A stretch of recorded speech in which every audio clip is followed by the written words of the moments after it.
Chapter 5. In the House of Cairns.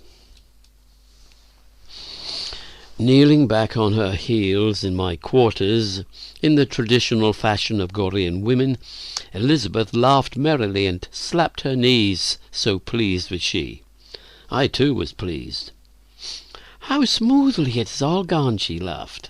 "And poor Vella, who must keep the quarters of the assassin. Poor Vella." "Do not laugh so loudly," I said, smiling while moving around the room. I had closed the door, which was of wood and heavy, and barred it with the double beam. When not barred, it might be opened from the outside, if the latch-string were thrust through the latch-hole. Otherwise one would have to cut through the wood. I reminded myself to remember and put the latch-string through when I left the room. The disadvantage of such a door, naturally, is that when no one is in the room and the latch-string is out, anyone might enter and either search the room or wait inside. Valuables in such a room are kept in a heavy iron-banded chest, which is bolted to the wall and kept locked. Most doors on Gore giving entry into a compartment or a set of compartments do, however, have highly ornate locks, generally handcrafted, usually set in the centre of the door and controlling a long bolt. Most of these locks, interestingly, though handcrafted, are of the pin-tumbler variety, secured by a set of heavy pins extending into the lock plug, and when the key is inserted, the pins of various lengths are lifted to the surface of the lock plug, freeing it, so that when the key turns, the plug may rotate, thereby moving the bolt. There are a number of other forms of lock also found upon occasion, a common variety being the disc lock, in which moving discs rather than pins are used. The small heavy lock on a girl's slave collar, incidentally, may be of several varieties, but almost all are cylinder locks, either of the pin or disc variety. In a girl's collar lock there would be either 6 pins or 6 discs, one each, it is said, for each letter of the Korean word for female slave, kajira. The male slave, or kajiras, seldom has a locked collar. Normally a band of iron is simply hammered about his neck. Often he works in chains, usually with other male slaves. In some cities, including R, an unchained male slave is almost never seen. There are, incidentally, far fewer male slaves than female slaves. A captured female is almost invariably collared. A captured male is almost invariably put to the sword.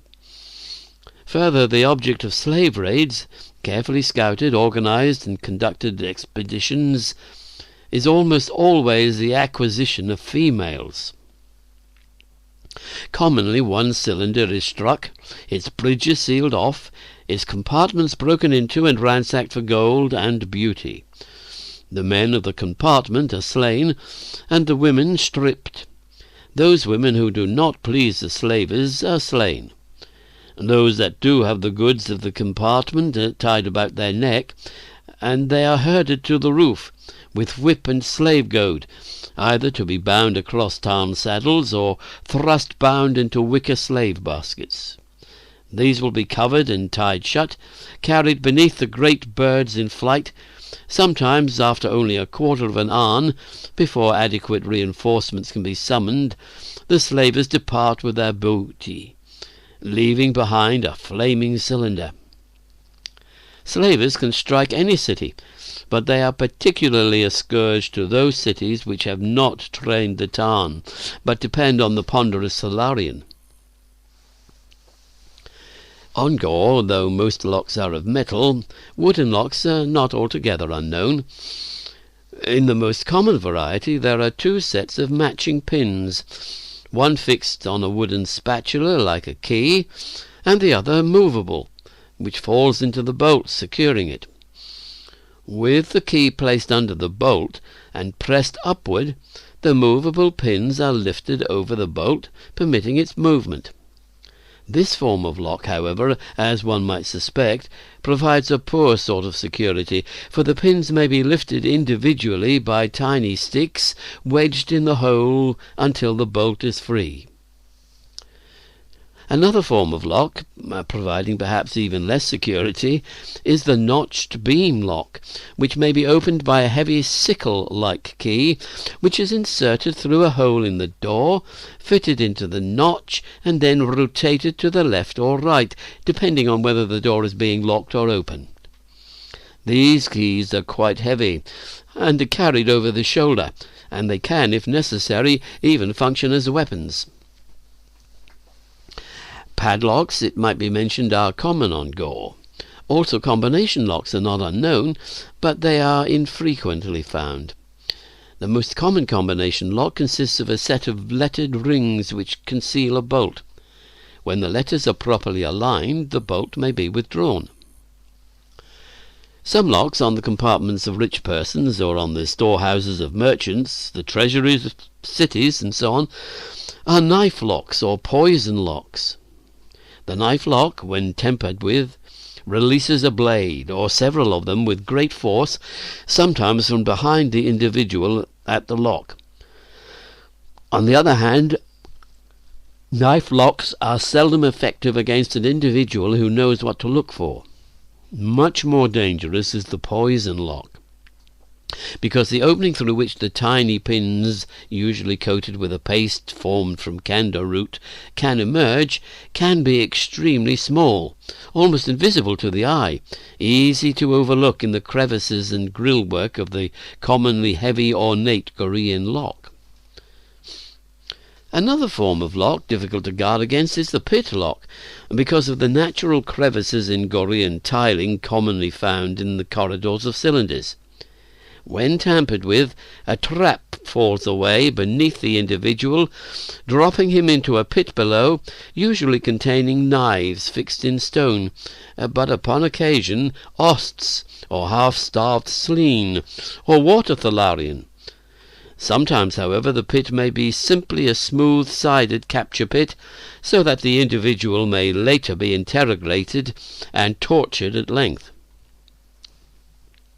Lastly, it might be mentioned that it is a capital offence for a locksmith, normally the member of the metalworkers' caste, to make an unauthorized copy of a key, either to keep for himself or for another. The door to my compartment, however, in the house of Kernus didn't have a lock. The two beams, of course, could effectively secure it, but they could only be used when someone was inside. The fact that my compartment did not have a lock was, I assumed, no accident. I decided it would not be wise to insist that a lock be placed on the door. Such a demand might seem importunate, or to evince a concern for secrecy not in place in a house where I was, supposedly, taken gold for the use of my steel. Such a demand might have incited suspicion that I was not what I seemed. Further, I was confident that the lock would be placed, for Kernus would insist, by one of his own smiths, and thus the nature of the lock would be known to him, and that a duplicate of the key, in spite of the injunction against it, would doubtless be his. I was not altogether without expedient, however, as upon examination I discovered that the door had, as well as the latch-string hole, another small hole bored below the latch-bar, doubtless put there by someone who had used the room before myself. "This permits," I said to Elizabeth, indicating the small hole below the latch-bar, "it permits the complex knot." "What's that?" she had asked. "Observe," I said to her. I sprang to my feet and looked around the room. There were several chests in the room, including an iron-banded one with heavy lock. There were also some cabinets against one wall, filled with plates and cups and some bottles of Parga and Kalenar. "What are you looking for?" she asked. "String," I said, or cord, or anything. And we began to rummage through some of the chests, and almost immediately Elizabeth discovered some 5 pairs of sandal tongs. "Will these do?" she asked. "Excellent," I said, taking a pair from her. She knelt and watched me as I took one of the thongs and sat cross-legged by the door and split it carefully over the edge of my sword. I now had, in effect, a piece of boskhide cord. I looped the cord over the latch bar and then put both ends of the cord through the small hole, so that they dangled on the outside of the door. I then swung the door inward. "Suppose," I said to her, "suppose I now tied a relatively fair-sized knot with those two ends of the cord." Elizabeth looked at the cords for a moment. "Then," she said, "you would have tied the latch bar down so it could not be lifted with the latch string." I smiled. Elizabeth was quick, always quick. In tying such a knot, with the cord looped on the inside about the latch bar and the knot too large to slip through the hole, I would have fastened the bar down. "But someone could untie that knot," she pointed out, "and enter." "Well, of course," I said, looking at her. She looked at me for a moment, puzzled, and then suddenly her face broke into a smile, and she clapped her hands. "Yes," she laughed, "marvellous!" Elizabeth was one of the quickest girls I had ever known. She, of Earth, had never seen this trick, and yet from the barest of hints she had understood what could be done. "Observe," I said. I then took the two dangling cords and began to tie what must have seemed to her an incredible knot. "Actually," I informed her, as I continued to weave the cords together in an even larger and more complex fashion, "this is only a 57-turn knot. It is, however, my own invention, though I never thought I'd need it. This trick was taught to me by Andreas of Tor years ago, of the cast of singers, for doors in the city of Tor are commonly of this variety. His own knot was a 62-turn knot. Father's was 71. One of his brothers used a 104-turn knot, which, as I recall, Andreas thought pretentious." "It is always the same knot, though," said Elizabeth. "Oh, yes," I said. "Each man has his own knot, as distinctive as a signature, and each knot is his own secret. Only he can tie it, and, more importantly, only he knows the reverse turns by which that knot, provided it has been untouched, is untied." "Anyone, then," said Elizabeth, "could untie the knot?" "Well, surely," I said. "The problem is to reconstruct the knot after it has been untied." "The owner of the compartment," said Elizabeth, "returning to the compartment and untying the knot, can tell immediately whether or not it is his own knot." "Oh, correct," I said. "And thus he knows," said Elizabeth, "whether or not the compartment has been entered in his absence." "Yes," I said.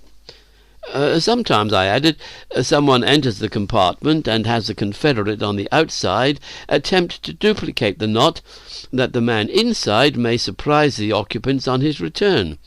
But commonly this stratagem is unsuccessful because of the difficulties of duplicating the knot." Elizabeth then watched in silence, while I, trying to recall the intricacies of my signature knot, worked the boskhide cords. At last, with a sigh, I leant back, finished. "It's a regular Gordian knot," she said. "Well, the Gordian knot," I said, "was quite possibly just such a knot." "Alexander," she remarked, smiling, "cut it with his sword." "And in doing so," I laughed, "informed the entire world that the room, or whatever it was, had been entered." I then untied the knot, slipped the cords through the hole below the latch bar, swung the door shut, and set the two beams in place, securing it. I turned to Elizabeth. "I will teach you the knot," I said. "Oh, good," said Elizabeth, undaunted by the complex prospect. And then she looked up at me. "I should have my own knot, too," she said. "Well, surely," I said apprehensively, "we can use the same knot. It is, after all, not much fun to learn a signature knot." "If I am going to learn your knot, there is no reason why you cannot learn mine." "Elizabeth," I said. "Vella," she corrected me. "Vella," I said. "In spite of all you have been through on this world, you yet retain certain traits and taints of the earth woman." "Well," she said, "it seems to me only fair." And then she smiled mischievously. "My knot will be quite as complex as yours." "I do not doubt it," I said dismally. "It will be quite enjoyable to invent a knot," she said, "but it must be feminine, and it must reflect my personality." I groaned. She put her arms around my neck and lifted her eyes to mine. "Perhaps," she said, "after Vella has been fully trained, Master will find Vella more pleasing." "Perhaps," I admitted. She kissed me lightly on the nose. "You can't even dance," I told her. Suddenly she stepped back, threw back her head, thrust her leg to one side, and lifted her arms, and then, eyes closed, not moving except the heel of the right foot, which beat the rhythm, she began to hum a Toochuk slave song. On the second measure her hands came to her hips, and she opened her eyes, looking at me. On the third measure her body began to move, and to the melody she began to sway toward me. When I reached for her, she swept back and danced, her hands at the side of her head, fingers snapping with the melody. And then she stopped. "It's all I know," she informed me. I cried out in rage. She came to me and put her arms around my neck. "Poor Master! Vella cannot even dance." "None the less," I said, "I see that Vella has possibilities." "Master is kind," she said, and she kissed me again lightly on the nose. "Master cannot have everything." "That is a sentiment," I said, "with which few Gorean masters would agree." She laughed. "It could be far worse. At least I am a red silk girl." At this I swept her from her feet and carried her to the broad stone couch on the room, where I placed her on the piles of furs that bedecked it.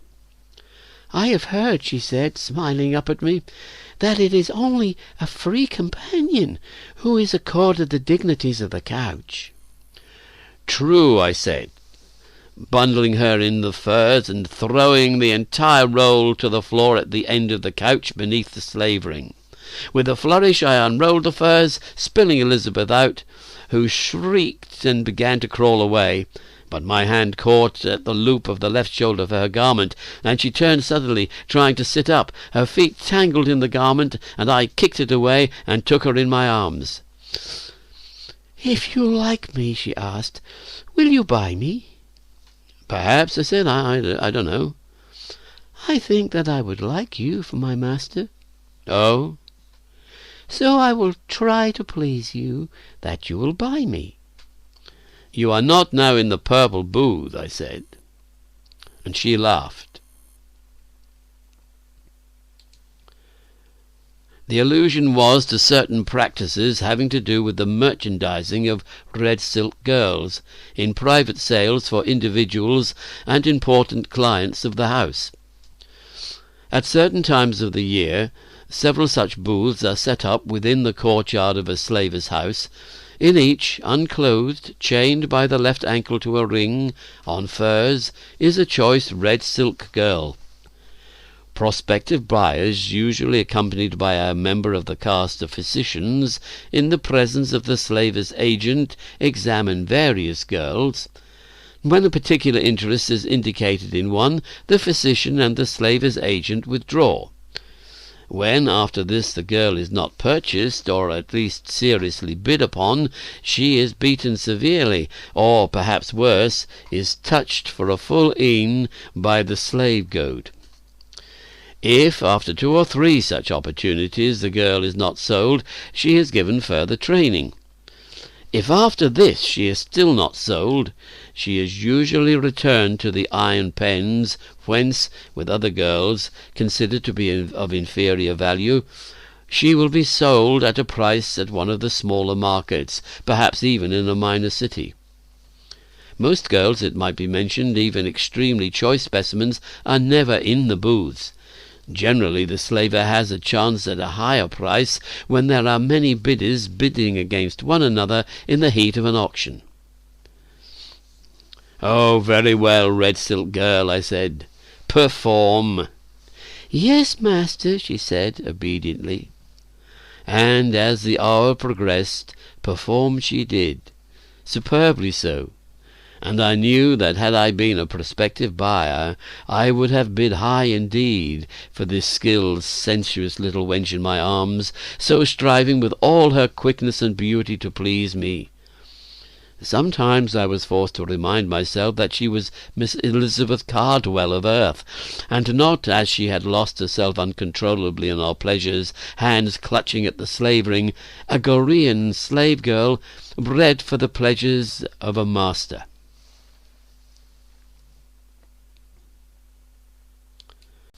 Some months before, Elizabeth and I, the egg of the priest-kings in the saddle-pack of my tarn, had returned to the north from the plains of Turia, the land of the wagon peoples. In the vicinity of the Sardar Mountains, I had brought the tarn down on the quiet, flat, grey, metal, disc-like surface of a ship, some 40 feet in diameter, some 2 miles above the surface of Gore. The ship did not move, but remained as stationary in the sun and the whipping wind as though it were fixed on some invisible post or platform.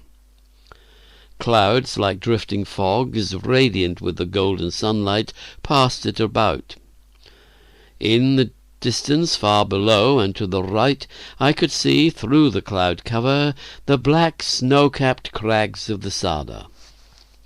On the surface of the ship, tall and thin, like the blade of a golden knife, his forelegs lifted delicately before his body, his golden antennae blown in the wind, there stood, with the incredible fixity and alertness of his kind, a priest-king. I leapt from the back of the tarn and stood on the ship in the radiant cloud-filtered sunlight. The priest-king took a step toward me on its 4 supporting posterior appendages, and stopped as though not daring to move more. I stood still, not speaking, and we looked at one another. I saw that gigantic head, like a globe of gold, surmounted with wind-blown antennae, glistening with delicate sensory hair. If Miss Cardwell had been frightened, alone astride the tarn, bound for her safety to the saddle, she did not cry out nor speak, but was silent. My heart was pounding, but I wouldn't move. My breathing was deep, my heart filled with joy. The cleaning hooks behind the 3rd joints of the priest-king's forelegs lifted and emerged delicately and extended toward me. I looked on that great golden head in its 2 large circular disc-like eyes compound, and the light seemed to flicker among the multi-lensed surfaces. Across the left eye disc there was an irregular whitish seam. At last I spoke. "Do not stand long in the sun," I said. "Misk." Bracing himself against the wind, the antennae struggling to regain their focus on me, he took one delicate step toward me across the metal surface of the disc. Then he stood there, in his some 18 feet of golden height, balancing on his 4 posterior, 4-jointed supporting appendages. The 2 anterior, 4-jointed grasping appendages, each with its 4 delicate, tiny, prehensile hooks, held lightly, alertly before his body in the characteristic stance of priest-kings. About the tube that joined his head to his thorax, on a slender chain, hung a small, round, compact translator. "Do not stand so long in the sun," I said to him. "Did you find the egg?" asked Misk. The great laterally opening and closing of jaws, of course, had not moved. There was rather only a set of odours secreted from his signal glands, picked up by the translator, and traduced into mechanically reproduced Gorean words, each spoken separately, none with emotion. "Yes, Misk," I said, "I have found the egg. It is safe. It is in the saddle-pack of my tarn." For an instant it seemed as though the great creature couldn't stand, as though he might fall, and then, as though by an act of will, moving inch by inch through his body, he straightened himself. I said nothing. Delicately, slowly, the gigantic creature approached me, seeming to move only the 4 supporting appendages, until it stood near me. I lifted my hands over my head, and he, delicately, in the fog, splendidly with the sun, the smooth texture of his golden body gleaming, gently lowered his body and head, and with the tips of his antennae, covered with their sensitive, glistening golden hair, he touched the palms of my hands. There were tears in my eyes. The antennae trembled against my hands. The great golden blade, his body itself, for a moment trembled. And then again the cleaning hooks behind the 3rd joint of each of the forelegs emerged, delicately, incipiently extended to me. The great compound eyes, on which priest-kings so seldom depended, were radiant. In that moment they glowed like diamonds burning in wine. "Thank you," said Misk. Elizabeth and I had remained with Misk in the nest of the priest-kings, that incredible complex in the Sardar, for some weeks. He had been overjoyed at the receipt of the egg, and it had immediately been given over to eager attendance that it might be incubated and hatched. I doubted that the physicians and scientists of the nests had ever exercised more diligence and care in such matters than they lavished on that one egg, and perhaps rightfully so, for it represented the continuation of their kind. "What of Corribar and of Talena?" I questioned Misk, even on the ship before we'd returned to the nest beneath the Sardar. I must know of my city and its fortunes, and of she who had been my free companion these many lost years. Elizabeth was silent as I asked of these things. "As you might have surmised," said Misk, "your city is being rebuilt. Those of Corribar have come from the corners of Gore, each singing, each bearing a stone to add to the walls. For many months, while you laboured in our service in the land of the wagons peoples, thousands upon thousands of those of Corribar have returned to the city. Builders and others, all who were free, have worked upon the walls and towers. The Corribar rises again." I knew that only those who were free would be permitted to make a city. Doubtless there were many slaves in Corribar, but they would be allowed only to serve those who raised the walls and towers. Not one stone could be placed in either wall or tower by a man or woman who was not free. The only city I know of on Gore which was built by the labour of slaves beneath the lash of masters is Port Car, which lies in the delta of the Vosk. "And Talena?" I demanded. Misk's antennae dropped slightly. "Well, what of her?" I cried. "She was not among those who returned to the city," came from Misk's translator. I looked at him.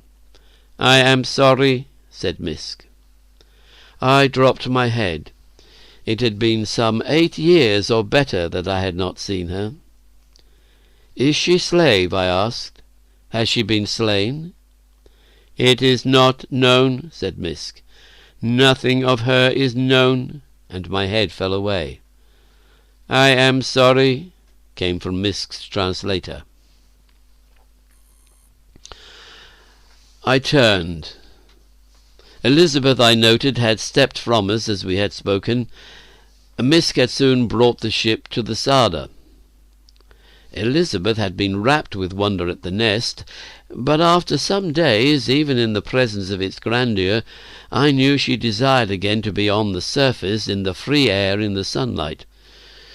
I myself had much to speak of with Misk and with the other friends of the nest, notably Kusk, the priest-king, and Alcar and Bata, who were humans and fondly remembered. I noted that the girls who had once been their slaves, captured enemies, now wore no longer their collars of gold, but instead stood at the side as free companions. Indeed, few of the nest's humans were any longer slaves, save certain of the men and women who had betrayed us in the nest war, certain men and women who had been reduced to bondage because of transgressions, and certain others who had entered the Sada to seek and acquire the riches of the priest-kings. A priest-king named Ceres, whom I had not known in the war, but who had been of the cohorts of Salm, had an interesting device for slave control, which I mention. It consists of 4 circular metal bands with flat plates, which fasten about the 2 wrists and 2 of the slave. He is permitted complete freedom of movement by these bands, which are rather like bracelets and anklets. Wearing these, of course, a collar or brand is not necessary. But from a central guarded panel and from individual transmitters, those of their owners, a signal may be transmitted which causes the 2 bracelets and the 2 anklets to immediately snap together at the flat plates, thus, even at a distance, binding the slave. There are individual signals and a master signal, permitting an individual slave to be immediately secured, no matter where he is in the nest, or every slave in the nest. Had Sam had this device at his disposal, said Ceres to me, the nest war would have turned out differently. I agreed. Since Elizabeth and I were strangers in the nest, Ceres wanted us to be fitted with the devices as a precaution, but of course Misk would hear nothing of it. Also in the nest I met the male who had no name, no more than the mother has a name among the priest-king kind. They are regarded as being above names, much as men do not think to give a name to the universe as a whole. He seemed a splendid individual, but very serious and very quiet. "It will be fine," I said to Misk, "that there be a father of the nest as well as, eventually, a mother." Misk looked at me. "There is never a father of the nest," he said. I questioned Misk on this, but he seemed evasive, and I gather that he did not wish to speak further to me on the matter. So, as he wished, I did not speak more of it.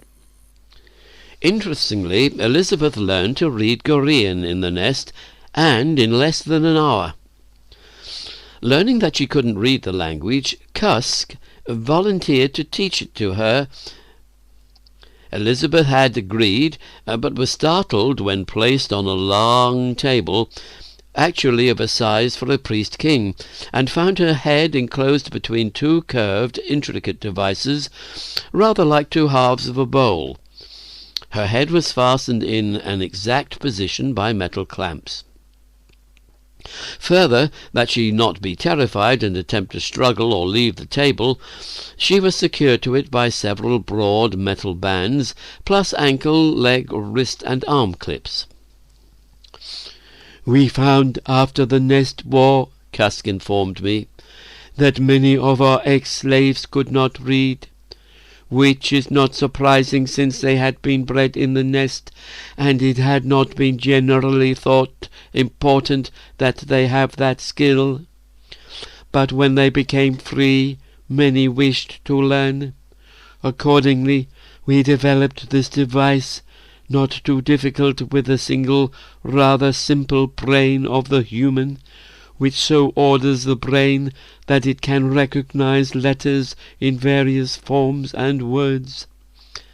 The neural dispositions which allow the human to read are, of course, the result of certain patterns of synaptic alignments, which are here produced without the time-consuming process of habit formation. In educating a priest-king, I said, wires were used, 8, one to each brain. "We now dispense with wires," said Kusk, "even in the case of a priest-king.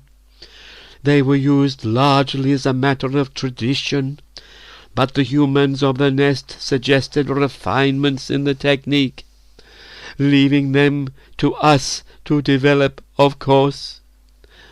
Kusk peered down at me with his antennae. "Humans, it seems," he said, "are seldom satisfied." "Let me up," said Elizabeth. "Please." Kusk twiddled a knob, and Elizabeth said, "Please," once more. And then it seemed she could hardly keep her eyes open, and she closed her eyes and was asleep.